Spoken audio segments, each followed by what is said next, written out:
The first time that I started working together with Lian Li on the case was in 2018 with the O11 Dynamic.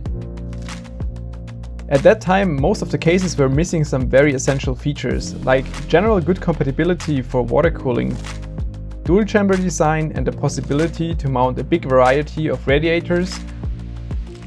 Also, cable management was not that easy. So seeing O11 Dynamic today still makes me very proud.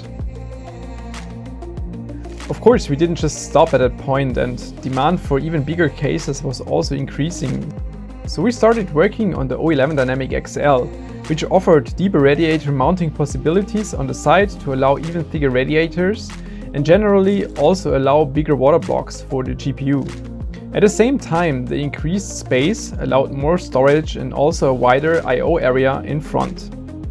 In 2017, I built a custom water-cooled system in one of my favorite cases at that time, which was the PCQ37, which was also a mini ITX dual-chamber case, which was not intended for water cooling use, and it only supported 240 radiators, which was not ideal if you wanted to place some high-end hardware in there. So we started to work on the tinier version of the O11 Dynamic Mini. And keeping the experience from the PCQ37 in mind, we definitely needed more, like 360 and 280 radiator mounting surfaces.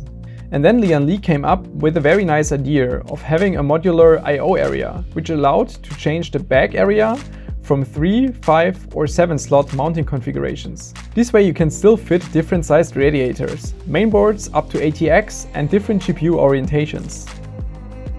Many of the improvements and feedback received during the development of the XL and the Mini led to the desire to rethink the O11 Dynamic and make the original even better. This led to the first version of the O11 Dynamic Evo, which was presented earlier this year. New features such as mesh panel, the radiator mounting bracket, I/O door, inverted case, upright GPU and especially better cable management option were presented to the community.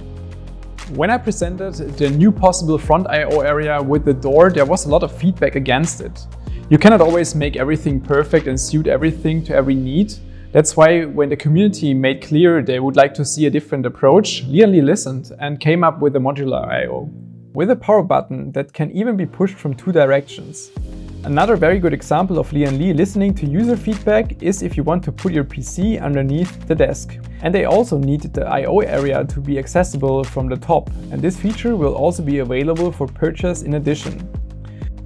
One of my personal highlights about this case is that you can flip the entire case, which means that you can mount glass panels to both sides, depending on which orientation or side you want to put the case on your desk. This was one of the toughest parts to design because the case had to be modular, sturdy and have tight tolerances to allow easy mounting of parts while being very stable. I think another great innovation is the upright GPU mount, especially in combination with the meshed front, which will be available as an optional kit. This can provide very good thermals to your GPU because the GPU can act as a direct front intake and have cold air intake coming from the outside directly to your GPU. To me, the O11 Dynamic Evo is a great project because it's a fusion of the community and Lian Li. It's 80% community feedback essentially, and that's why I'm very curious to see some of the final builds from you out there.